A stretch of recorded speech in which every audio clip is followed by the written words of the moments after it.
भी साबुन लेने गया, शैम्पू लेने गया, तेल लेने गया, बिजली का बिल जमा कराने गया, वो टैक्स पे कर रहा है। जैसे ही उसे तनख्वाह मिलती है पहले उसकी तनख्वाह में से टैक्स कट जाता है। खाने के बिल के साथ बड़ा सा लिखा होगा GST। 1 लीटर के ऊपर पता नहीं इतने ज्यादा टैक्सेस लग गए। बिजली के बिल पे सर 1 यूनिट आप लोगों को पता है पाकिस्तान में तकरीबन 60 से 70 रुपए का हो गया हुआ है। अगर सिर्फ वो यूथ इनडायरेक्ट टैक्सेस जो हमसे सेल्स टैक्स लिया जाता है वो देना बंद कर दे तो सर मुल्क के अंदर 1 महीने के अंदर बगावत हो जाएगी। हमारे टैक्स के पैसों पे पलते हो और भाई तुम करते क्या हो? बाप के पैसों पे तुम पलते हो, सोशल मीडिया पे बैठ के हमारे बारे में बकवास करते हो कि तुम्हारे टैक्सों से हम तनख्वाह लेते हैं, और तुम ऐसा करते क्या हो? ये DIG लियाकत अली मलिक साहब पाकिस्तान की यूथ को ताना दे रहे थे सर।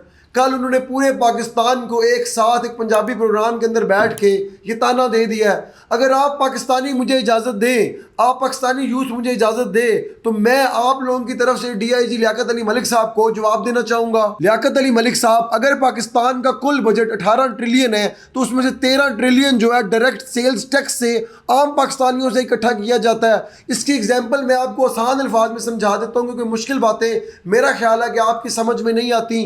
अगर एक आम फैमिली है, एक आम आदमी है जिसकी तनख्वाह 25,000 से लेके 50,000 तक है, हम उसकी मिसाल ले लेते हैं। जैसे ही उसे तनख्वाह मिलती है पहले उसकी तनख्वाह में से टैक्स कट जाता है। उसके बाद जब घर के लिए वो राशन खरीदता है, साबुन, शैम्पू, तेल, सब चीज़ों पे वो डायरेक्ट टैक्स देता है। उसके बाद वो चीज़ें लेके घर अपने जाता है। फिर उन्हीं तनख्वाह के पैसों से जो बच जाते हैं राशन और टैक्स देने के बाद उनसे वो अपनी बाइक या गाड़ी के अंदर पेट्रोल डलवाता है। और पेट्रोल के ऊपर तो मुझे बताने की ज़रूरत नहीं है आपको, इस नाम का टैक्स लगा हुआ है कि शायद इंग्लिश में वो नाम बेचारा आप बोल भी ना सकता हो।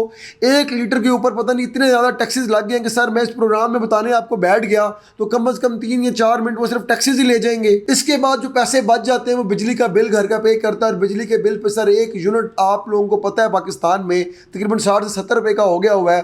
उसके ऊपर कितने टैक्सेस लगा दिए गए हैं, यानी कि 1 यूनिट यूज़ करने के लिए, बिजली का बिल जमा कराने के लिए भी उस 50,000 रुपये में से वो बंदा टैक्स देता है। फिर अगर उसकी फैमिली और बच्चे जिद कर लेंगे बाबा आज हम बाहर खाना खाएंगे, घर खाना नहीं खाएंगे, तो आपने ये नहीं सोचना कि उसने टैक्स नहीं दिया, बाहर जाके खाना खाएगा, खाने के बिल के साथ बड़ा सा लिखा होगा GST, उसको वो भी पे करना पड़ेगा। बाहर के खाने का भी टैक्स देगा तो बाहर से वो खाना खा सकता है। उसके बाद अगर जिस घर में वो रहता है उसको प्रॉपर्टी टैक्स पे करना है। अगर वो बाइक और गाड़ी जिस पे वो बच्चों को लेके गया है बाहर खाने के लिए उसके एक्साइज में से टोकन पे करने हैं, इवन नंबर प्लेटों तक के उसने पैसे पे करने हैं, जो उसमें पेट्रोल डलवाया उस तक का उसने टैक्स दिया हुआ है। लियाकत मलिक साहब, अगर इतने ज़्यादा टैक्सेस देने के बाद उसके बाद कुछ पैसे बच जाते हैं तो उन्हें सेव कर लेता है अपने बुरे वक्त के लिए, लेकिन बुरे वक्त के बचाए हुए पैसों के ऊपर भी सेविंग टैक्स उसको at the end of the year सरकार को देना पड़ जाता है। ये जितने पैसे मैं बता रहा हूँ, जब 25 करोड़ पाकिस्तानी देते हैं, इसमें कोई नहीं देखा जाता कोई बेटा है, कोई कमा रहा है या नहीं कमा रहा। जो भी साबुन लेने गया, शैम्पू लेने गया, तेल लेने गया, बिजली का बिल जमा कराने गया, वो टैक्स पे कर रहा है। वो नौकरी कर रहा है या नहीं कर रहा, सोशल मीडिया इस्तेमाल कर रहा है या नहीं कर रहा,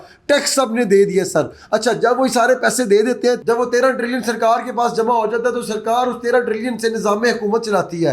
फिर निज़ाम हुकूमत के अंदर आप जैसे ऑफिसर्स आते हैं, उन ऑफिसर्स को घर दिया जाता है, उन ऑफिसर्स को मुलाजमीन दिए जाते हैं, उन ऑफिसर्स को तनख्वाहें दी जाती हैं, उन ऑफिसर्स को सिक्योरिटी दी जाती है। इवन आप जैसे बड़े ऑफिसर्स को सोफ़े भी दिए जाते हैं। उन सोफ़ों में बैठ के आप मीडिया वालों को बुला के उसी पाकिस्तानी यूथ का, उसी पाकिस्तानी अवाम का मजाक उड़ाते हैं, उन्हीं पैसों से टैक्स लेके।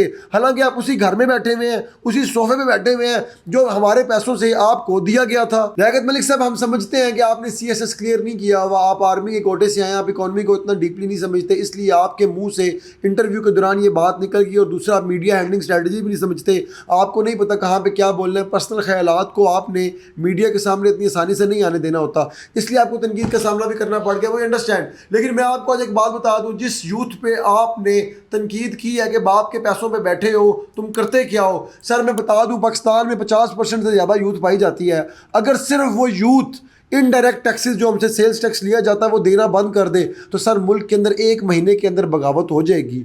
और उस बगावत को कुचलने के लिए, उस बगावत को रोकने के लिए आप जैसे ऑफिसर्स की ड्यूटी लगेंगी। आपको तनख्वाह के बगैर काम करना पड़ेगा, क्योंकि मुल्क में जो 13 ट्रिलियन है वो तो आ नहीं रहा होगा। जब वो 13 ट्रिलियन नहीं आ रहा होगा, आपको पे नहीं मिलेगी, तो आपको जब तनख्वाह नहीं मिलेगी आप 1 महीना भी काम नहीं करेंगे। और आपके नीचे जो हवालदार या जितने लोग होंगे वो आपकी बात नहीं सुनेंगे बगैर तनख्वाह के 1 दिन के लिए भी। तो लियाकत भाई साहब, मेरा आपको मशवरा ये है कि आप میڈیا ہینڈلنگ اسٹریٹجی کو تھوڑا سا سمجھیں. اب آپ ریٹائر ہو چکے ہیں, اب آپ نے میڈیا کو اسی طرح ہی سامنا کرتے رہنا ہے.